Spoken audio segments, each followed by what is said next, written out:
Hi, my name is Sam. I'm an instructor at the Rowan County Survival Prepper Group. I'm one of the instructors. Today I wanted to do a brief class on survival's four basic needs. I've zoomed in on my board because when I zoom out and come around front of the camera, you're not going to be able to see it very well. So if you look at the screen, you'll see that number one, I have shelter. Number two, I have fire. Number three, I have water. And number four is food.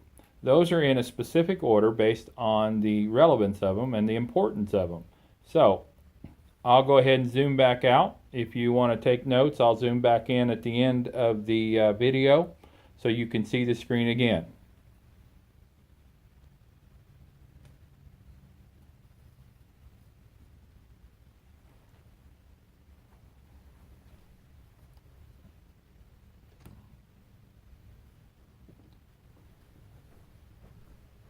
Sorry for the pause in communication there. I just wanted to get my camera set up. We want to go over this list real quick. I don't want to take a lot of time to spend on it. I will cover a few things in each area. But a lot of this stuff will be covered separately, like shelter and fire and water and food will all be covered in its own class. And we encourage you to attend the Rowan County Survival Prepper Group classes that are once a month, first Sunday of the month at 828 West Ray Street in Kingston, Tennessee. So I want to go over one and then I'll go down the list. Number one, shelter. What we have with shelter is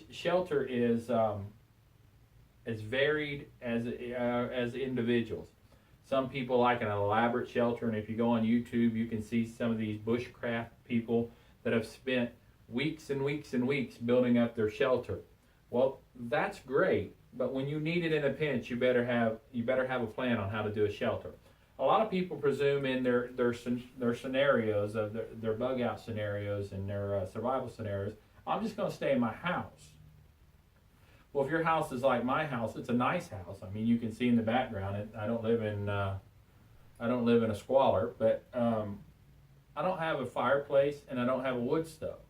And I really don't have room to put one of those things in. So if a scenario would occur during the depths of winter and I needed to stay warm and I was out without public utilities, I have a generator and I could last a few days running my generator and some small heaters. But once I run out of fuel for that generator, then I'm gonna need to have shelter that I can go to where I can build a fire and stay warm. So I would probably have to evacuate my home. I don't really want to do that, but let's face it, in survival scenarios, we're going to face a lot of things that we really don't want to do, but we need to be ready for them.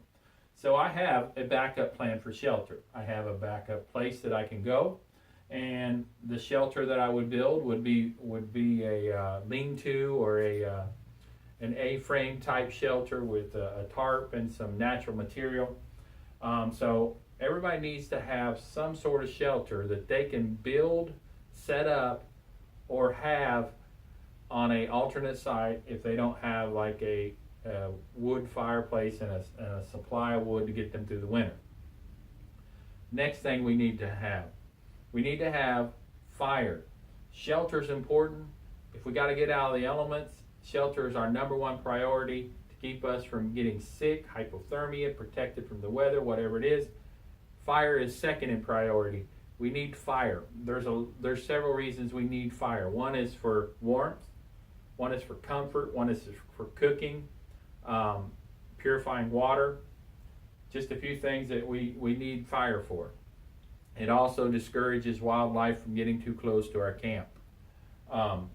So what I try to teach is that we need to have at least one shelter in our pack, our bug out pack.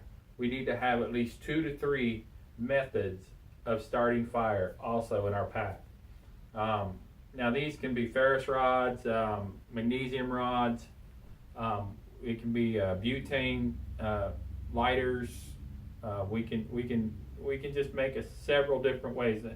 Even going primitive with bow drills and such as that. You need to have a way to make fire. And I prefer in the pack to have at least 2 or 3 methods of making fire. All right. That's self-explanatory. We're going to move right down to water. Um, we can live without shelter for a couple nights as long as it's not too cold. If it's too cold, we have to have shelter.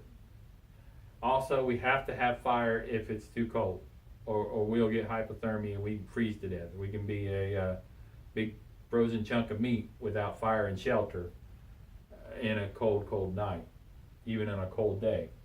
Water. We can do without a few things, but we can't do without water. Our body is over 90% liquid, so we are water-based.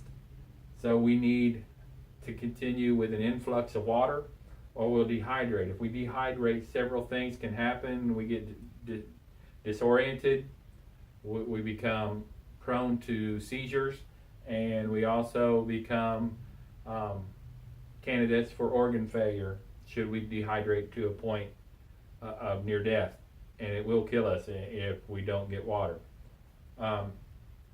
Water is important, but water is heavy, so you can't carry all the water you will need to the bug out location in a pack with you. You can carry some water that it may get you through the journey, but you're going to have a way of getting water once you're at that location. Now, I recommend having at least 2 different plans for securing water.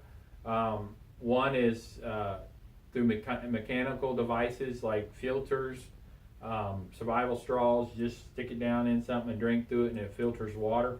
I also recommend that you have chemical, like iodine or bleach, in a little sealed up bottle that you can add to water to purify it. And you can use fire also to purify water through boiling. You take a pan of water and you boil it for 30 minutes. After it's boiled for 30 minutes, we understand that you're going to lose some of that volume because of steam, but what's left will be purified and it will kill the bacteria in the water.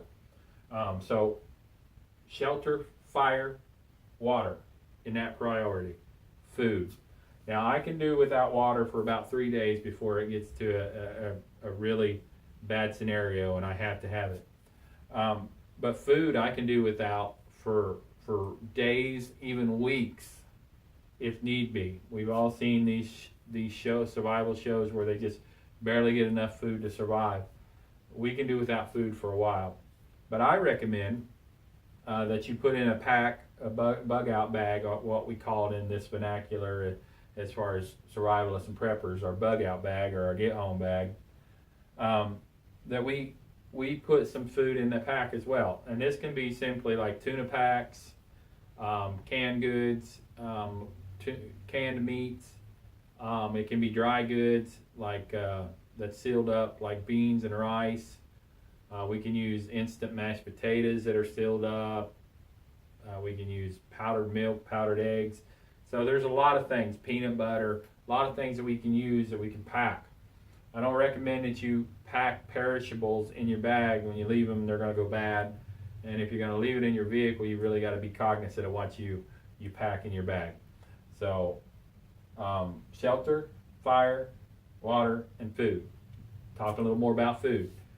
We use the 5-gallon bucket method in our teaching and our instructing at Roane County Survival Prepper Group. And what we do is we bring in a 5-gallon bucket, food grade bucket. You can get it at any home department store, and you just fill it up with dry goods, and canned or pouched meats. Also include a little mixer in there. We have a protein shake mix, powdered mix in there that's sealed up. We also have the shaker for just add water to that powder and you have 30 grams of protein, meal substitute, which isn't ideal, but it'll get you through a pinch. And we have a small pot in there with a lid so we can boil water. We can cook some of our dried goods like the rice and the beans over an open fire. And so that food cache, we do a class on that, and we'll probably do another one next month. But that's one of the ways you can set yourself up for a survival situation. All these things that you can make shelter, make fire, make water, purified, and have food can go into what we call a bug out bag. Now that's simply a backpack that you can carry that won't be too heavy, but you can carry either on your person or in a vehicle, on a motorcycle, a bicycle, put it in a wagon, pull it behind you. But all that can be put in there. And then you can have that, and you can also do food caches, which you have in 5-gallon buckets. I recommend at least having one, preferably two, one per person, so that you have these caches and your equipment in your bug out bag. And if you have that, you're going to be ahead of the curve should we experience a natural disaster that knocks out public utilities. We experience wildfires coming through and ravaging neighborhoods. Well, we experience a situation where the populace, the public, is in a frantic mode, and their society is collapsing, and for one reason or another, people are becoming desperate and raiding homes for food and raiding homes for ammunition and guns, and so in this scenario, these are your basic needs. Now we can take each of these and we can go into great depth, and there is videos on YouTube that cover each one of these in a survival scenario. Do some research. I appreciate you for watching the video. Again, this is prepared for the Roane County in Tennessee, Roane County Survival Prepper Group. Just for their information, I am Sam Cox. I am one of the instructors with the group. We encourage you to come out and be a part of our group. If you live in the area, it'll be held monthly, first Sunday of the month at 4 p.m. At 828 West Ray Street in Kingston, Tennessee.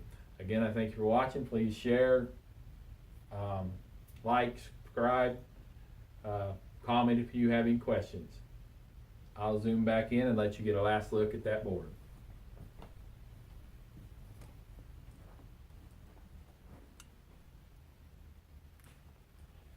Thank you for viewing.